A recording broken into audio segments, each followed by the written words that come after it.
Alright, this is a full moon reading for Leo. It's the worm moon on the 25th of March at 3 a.m. in the morning. It's going to be in Libra, and it's going to talk about new growth, intuitions, and balance. So, depending on where you are in life, could be any of these things or all of these things. Okay, so we'll see what these cards, if anything will come through, or what might come through. I don't know. It's all sorts of things. Alright, we have a few cards. We'll see what these say. We have vase, we have a secret admirer. We have a egg. We have success assured with good plans and hard work. We have a turkey. Somebody is behaving stupidly. We have a wreath, sorrow over a loss.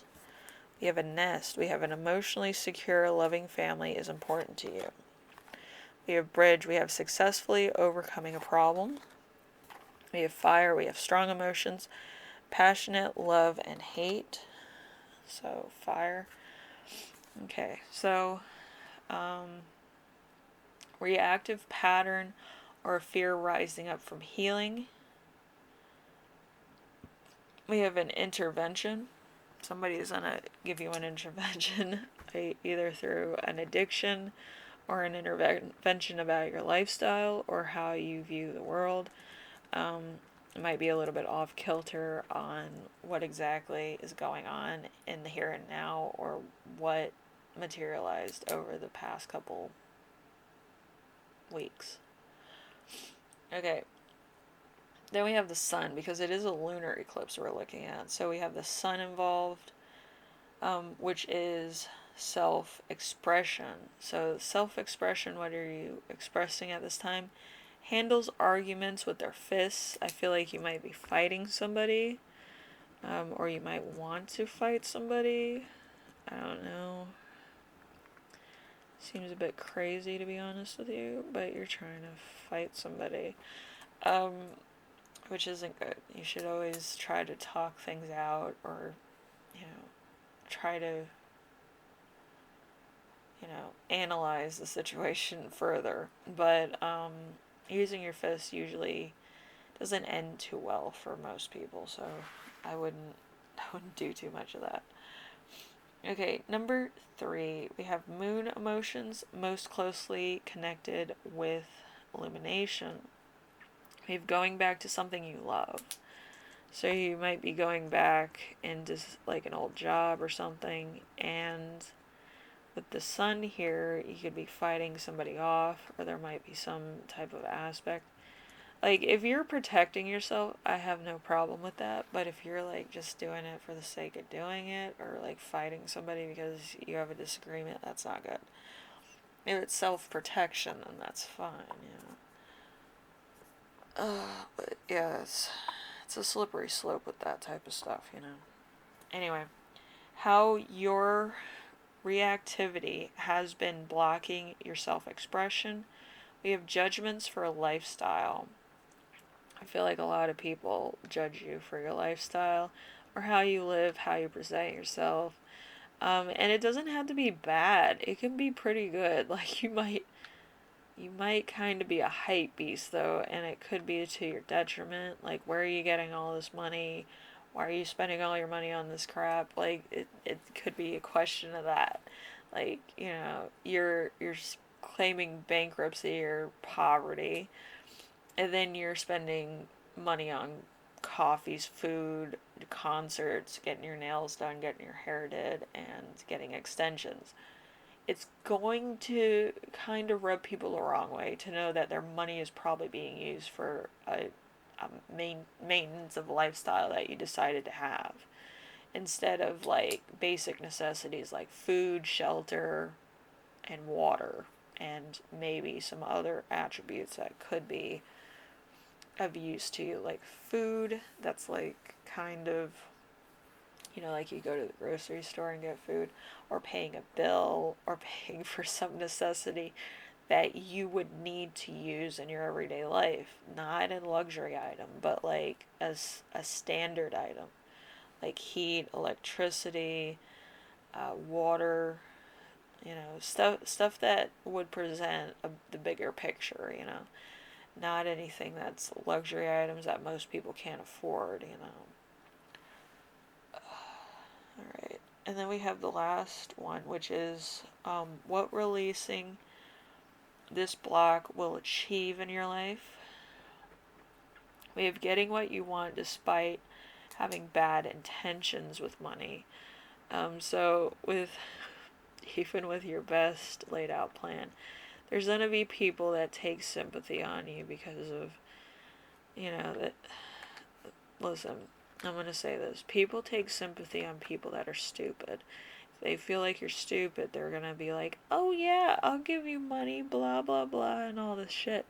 Because the reason is that they're waiting for another one of your downfalls down the slope. That's basically what it is. I have a lot of people that are Leos and stuff, and a lot of time Leos take it to the next level of stupidity. Like, you guys spend your money on ridiculous nonsense, or you say some ridiculous nonsense, or there's some egotistical crap that's fucking laced in your words. You need to have a realistic look at life and how other people view you as a person. The intervention part will help. The intervention part saying that you did this, this, and this, and you hurt people could be kind of a realistic expectation that needs to be talked about, and you can't really fly by night with that. If you hurt people, there's going to be problems. There's going to be problems for the long haul. And it's not going to get better because you're going to keep making the mistake until you find the solution, or you go to a therapist and talk out why you do the things you do and you hurt other people in the process. It's either you feel like you can get away with it, you feel like people are just going to give you whatever you want, because squeaky wheel gets the oil sometimes. But whatever the case is, you're going to have to go to a therapist and figure this out, because it's borderline narcissistic bipolar behavior, and usually you have to break the cycle of crazy. It becomes more and more crazy the older you get. The more entitled you feel, it looks crazier as you get older. Let's be honest. You kind of have to break the entitled person facade. I'm more realistic as a reader or whatever, because I don't see people as ATMs. I see people as people. I like talking to people.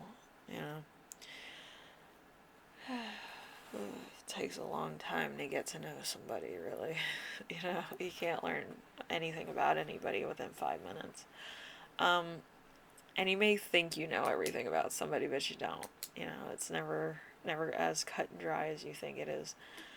So anyway, Leo, you take your time. You need to go to rehab. You might need a intervention. You might need people to tell you exactly what you've done to them and what they feel about you continuing your antics and what it looks like in hindsight. Because hindsight is something that a lot of people don't look at. They just feel like they can do whatever they want. But you have to treat people the way that you feel you would like to be treated, okay? And if you feel like you're a piece of trash, you might need to go to a therapist sooner than later, And if you treat people well, it'll show. You'll feel that. You'll feel better about yourself. You'll feel better about certain decisions you make. You'll think more about other people than you do yourself. And that's a big thing. And it might not happen for you. And that's a realistic thing. Because right now, Leo is under the sign of the devil, or more importantly, the chariots of Hades. The chariot of Hades means that there is some driving force that is giving you personal judgment. So you might be judging yourself, other people might be judging you, or there's some aspect of your personality that's drawing a lot of attention in a negative way. So I would be careful, okay? Anyway, I will see you in the next reading. You take care of yourself. And think about it. Think about everything that's been going on in your life, please. It would help. I can't save everybody because they need to save themselves, but you need to kind of look in within and know that you need to change a few things about yourself. Alright? Anyway, I'll see you later.